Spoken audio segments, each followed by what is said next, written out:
ہمیں قرآن اور نماز پڑھانے کے لیے کوئی آدمی اگر آپ دے دیں تو بڑی مہربانی، کسی کو بھیجیے تاکہ وہاں وہ قرآن سکھائے۔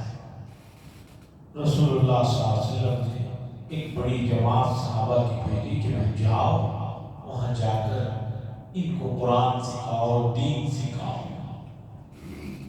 لے کر گئے اور راستے میں انہوں نے دھوکہ دیا اور ان صحابہ کو جو قرآن کے حافظ تھے انہوں نے شہید کر دیا۔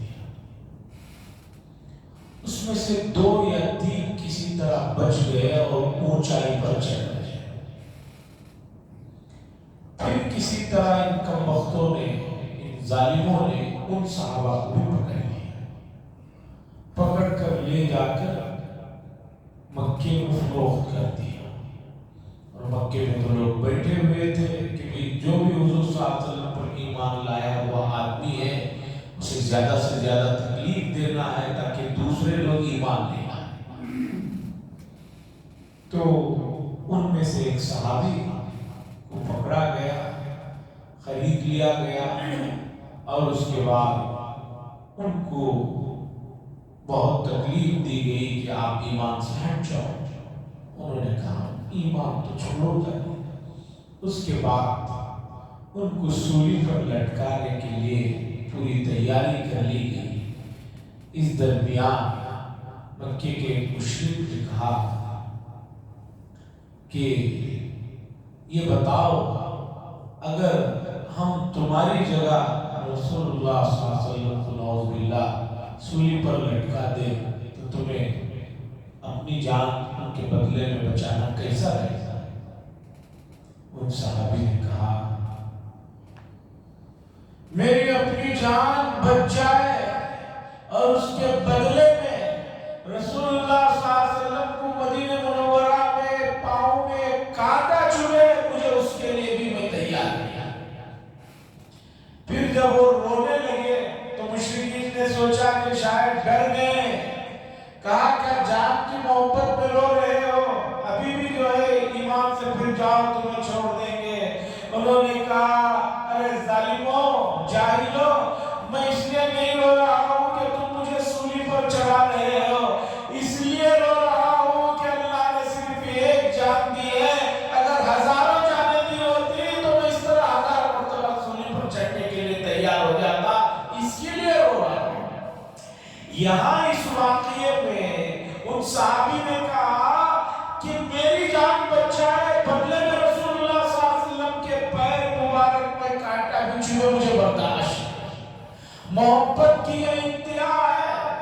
حضرت اویس قرنی رحمہ اللہ جو سب سے بڑے تابعین مانے جاتے ہیں، تابعین میں سب سے بڑا درجہ ہے، ان کے سامنے جب ذکر آیا کہ رسول اللہ صلی اللہ علیہ وسلم کی احد میں جو شرکت فرمائی تھی جن میں، اس میں دشمنوں نے جو حملے کیے جس میں حضور صلی اللہ علیہ وسلم کے دندان مبارک سامنے کے دانت جھڑ گئے تھے، تو حضرت اویس قرنی رحمۃ اللہ علیہ کی محبت کا عالم دیکھیے، انہوں نے پورے اوپر کے دانتوں کو گرا دیا، نکال دیا۔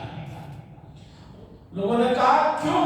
کہا مجھے نہیں معلوم رسول اللہ صلی اللہ علیہ وسلم کا کون سا دانت شہید ہوا تھا اور اوپر کے دانتوں ہی کی ضرورت ہے۔ قیل و قال نہیں کرتے تھے۔ حضرت عمر بن خطاب رضی اللہ تعالیٰ عنہ آئے ایک مرتبہ مدینے میں آپ کے سامنے، تو آپ کے اوپر جو کپڑا پڑا ہوا تھا حضور صلی اللہ علیہ وسلم نے پوچھا یہ کس چیز کا کپڑا؟ انہوں نے بتایا کہ ریشم کا ہے، ایک جگہ سے تحفہ آیا ہے۔ حضور صلی اللہ علیہ وسلم نے فرمایا ریشم سلک مردوں کی سلک جو ہے جائز ہے۔ آپ نے فرمایا ریشم کا لباس جو آدمی دنیا میں پہنتا اللہ اسے آخرت میں جنت میں وہ لباس نہیں عطا فرمائے۔ اتنی بات ہوئی، اٹھ کر چلے گئے۔ حضرت عمر بن خطاب رضی اللہ تعالیٰ دوسرے دن آئے تو حضور صلی اللہ علیہ وسلم نے پوچھا کہ وہ کہاں ہے جو کل تم نے کپڑا پہنا تھا؟ انہوں نے فرمایا کہ یا رسول اللہ صلی اللہ علیہ وسلم آپ کی مجلس سے اٹھ کر گیا، راستے میں ایک تنور آگ جس سے روٹیاں بنائی جاتی ہیں، تنور خاص قسم کا ہوتا ہے، میں نے وہ کپڑا اس میں ڈال دیا۔ حضور صلی اللہ علیہ وسلم نے فرمایا اے عمر، ریشم کا کپڑا مردوں کے لیے حرام ہے، گھر میں بیوی بچیوں کو کچھ اس میں کپڑا بنا کر دے دیتے، کیوں آپ نے آگ میں ڈال دیا؟ تو عمر بن خطاب رضی اللہ تعالیٰ عنہ نے فرمایا یا رسول اللہ صلی اللہ علیہ وسلم، جس چیز نے آپ کو خفا کیا، جس چیز سے آپ ناپسند جسے کرتے ہیں، اب عمر کی کیا مجال کہ اس میں سوال جواب کرے یہ میرے لیے حرام ہے یا فلاں کے لیے جائز ہے، کیا ہے؟ اب اس چیز کو اس دنیا میں رہنے کا کوئی مطلب ہی نہیں ہے، اس لیے میں نے ڈال کر چلا۔ عزیزان گرامی، رسالت یعنی رسول اللہ صلی اللہ علیہ وسلم کو رسول ماننا اور اس طرح ماننا کہ آپ کی ہر بات کو اپنی بات پر ترجیح دینا، یہ پورا دوسرا مضمون ہے جو قرآن میں جگہ جگہ پر آیا ہے۔ پورے قرآن میں جگہ جگہ آیا ہے یہ مضمون کہ بھی رسول کو مانو، ان کی ہر بات کو اپنی بات پر ترجیح دو۔ 10ویں پارے میں ایک بڑی عجیب آیت ہے، اللہ فرماتے ہیں قُلْ إِنْ كَانَ آبَاؤُكُمْ وَأَبْنَاؤُكُمْ وَإِخْوَانُكُمْ وَأَزْوَاجُكُمْ وَعَشِيرَتُكُمْ وَأَمْوَالٌ اقْتَرَفْتُمُوهَا وَتِجَارَةٌ تَخْشَوْنَ كَسَادَهَا وَمَسَاكِنُ تَرْضَوْنَهَا أَحَبَّ إِلَيْكُم مِّنَ اللَّهِ وَرَسُولِهِ وَجِهَادٍ فِي سَبِيلِهِ فَتَرَبَّصُوا حَتَّىٰ يَأْتِيَ اللَّهُ بِأَمْرِهِ وَاللَّهُ لَا يَهْدِي الْقَوْمَ الْفَاسِقِينَ۔ اللہ فرماتے ہیں اے نبی صلی اللہ علیہ وسلم، آپ کہہ دیجئے لوگوں کو، اگر تمہیں اپنے ماں باپ، اپنے بیوی بچے، اپنی اولاد، اپنی تجارت، اپنا مال، اپنا یہ تمام چیزیں اللہ اور رسول سے زیادہ محبوب ہیں تو سمجھ لو تمہارے لیے ہلاکت ہے۔ قرآن کی آیت دیکھیں جس میں اللہ فرماتے ہیں ما آتاکم الرسول فخذوہ، جس چیز کا رسول حکم دے دے اسے اپناؤ، وما نہاکم عنہ فانتہوا، اور جس چیز سے منع کر دے اس سے رک جاؤ۔ اور کل 22ویں پارے میں آیت گزری، اس آیت کے ترجمے اور مطلب سے پہلے اس کے پس منظر کو سمجھیے۔ رسول اللہ صلی اللہ علیہ وسلم کے ایک غلام تھے حضرت اسامہ رضی اللہ تعالیٰ، ان کے بیٹے ہیں زید، لوگ ان کو رسول اللہ صلی اللہ علیہ وسلم کے بیٹے سمجھتے تھے، سب زید بن محمد کہتے تھے۔ پھر قرآن نے آیت نازل فرمائی جو لے بالغ ہیں ان کو ان کے والد کے نام سے ہی پکارا جائے۔ حضرت زید رضی اللہ تعالیٰ عنہ پر غلامی کا ٹھپا لگا ہوا تھا کہ غلام کے بیٹے ہیں، کیونکہ ان کے والد کو دھوکے سے پکڑ کر لایا گیا تھا تو ان کے اوپر غلامی کا ٹھپا تھا۔ اور عرب کے اندر قریش خاندان جو ہے وہ بہت بڑا خاندان تھا، ان کا بڑا اسٹیٹس تھا، وہ بہت اعلیٰ درجے کے لوگ شمار ہوتے تھے۔ اللہ تعالیٰ نے خاندانی یہ جو رسم و رواج ہے انہیں ختم کرنا تھا، تو اللہ کے نبی صلی اللہ علیہ وسلم نے حضرت زینب بنت جحش جو رسول اللہ صلی اللہ علیہ وسلم کی پھوپھی ذات بہن ہے، پھوپھی کی لڑکی ہے، خاندانی ہے، قریش ہے، خوبصورت ہے اور اعلیٰ نسب ہے، حضور صلی اللہ علیہ وسلم نے فرمایا کہ زید سے ان کا نکاح کیا جائے۔ تو اب لوگ پریشان ہو گئے، چونکہ زید رضی اللہ تعالیٰ عنہ پر غلامی کا ٹھپا تھا، تو ان لوگوں نے غور و فکر کرنا شروع کر دیا، ان کا خاندان ڈیفرنس ہے، کیسے شادی کریں۔ قرآن میں آیت نازل ہوئی وَمَا كَانَ لِمُؤْمِنٍ وَلَا مُؤْمِنَةٍ إِذَا قَضَى اللَّهُ وَرَسُولُهُ أَمْرًا أَن يَكُونَ لَهُمُ الْخِيَرَةُ مِنْ أَمْرِهِمْ، کسی مومن مرد عورت کے لیے اس بات کی گنجائش نہیں، اجازت نہیں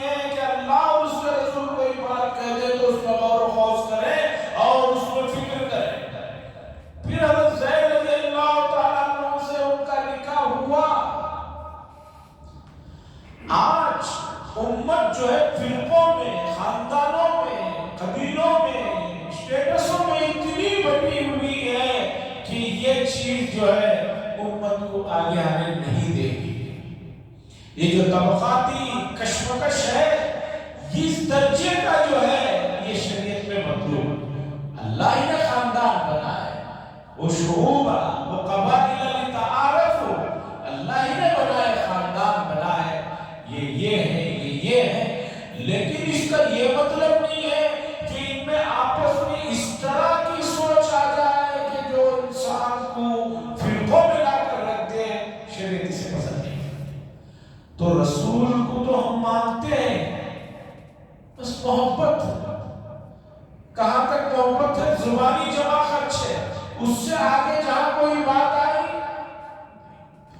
میں خود تجربہ کرتے رہتا ہوں، ہو جاتا ہے تجربہ، بہت سارے لوگوں کو کوئی بات دیکھتا ہوں تو کہتا ہوں کہ یہ بالکل رسول اللہ صلی اللہ علیہ وسلم کو ناپسند تھا، آپ اس چیز کو چھوڑ دیجیے۔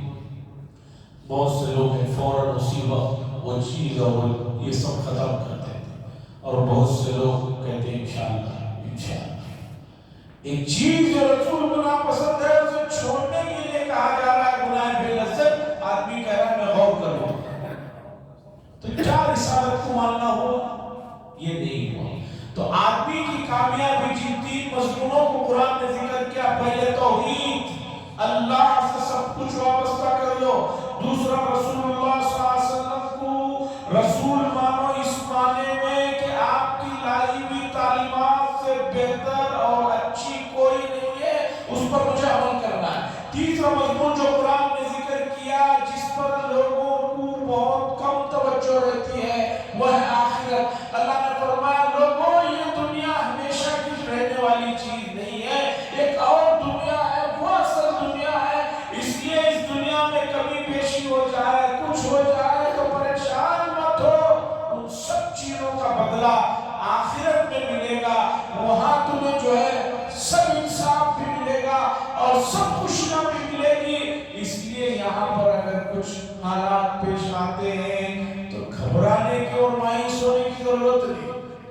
جب ایک آدمی کو معلوم ہے کہ ٹرین میں چلتے ہوئے اسے سیٹ نہیں مل رہی ہے، لیکن اسے معلوم ہے کہ 2 اسٹیشنوں کے بعد مجھے سیٹ ملنے والی ہے، تو وہ 2 اسٹیشنوں تک اس بس میں کھڑے ہونے کو، ٹرین میں کھڑے ہونے کو یا اس بے چینی کی اسے کوئی پریشانی نہیں رہتی۔ اسے معلوم ہے کہ 2 اسٹیشنوں کے بعد مجھے بس ملنے والی ہے، مجھے سیٹ ملنے والی ہے، مجھے سکون ملنے والا ہے، اور لمبا جتنا میرا سفر ہے وہ پورا مجھے اطمینان سے ملے گا۔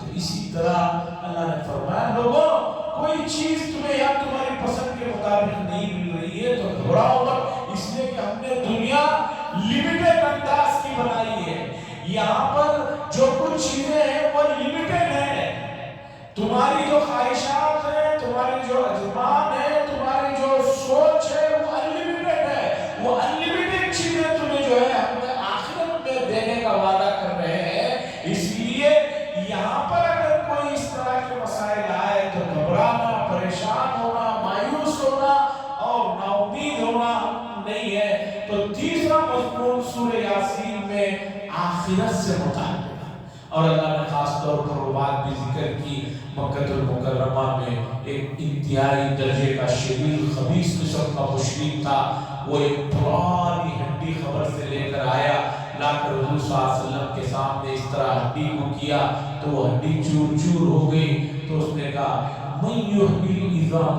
وہی رمیم، کون ہے ان بوسیدہ ہڈیوں کو دوبارہ اٹھانے والا؟ اللہ نے فرمایا قال من يحيي العظام وهي رميم قل يحييها الذي انشأها اول مرة۔ اے نبی آپ کہہ دیجئے جس نے پہلی مرتبہ تمہیں پیدا کیا ہے وہی ذات تمہیں دوبارہ بھی بنائے۔ آخرت کا جن یقین نہیں ہوتا وہ اس طرح کی حرکتیں کرتے ہیں، انہوں نے لا کر اس طرح مذاق کیا۔ اللہ نے فرمایا آپ کہہ دیجئے انشأها اول مرة، جس ذات نے شروع میں بنایا وہ دوبارہ بنانے میں کیا ان کے لیے مسئلہ ہے، کوئی پریشانی نہیں ہے۔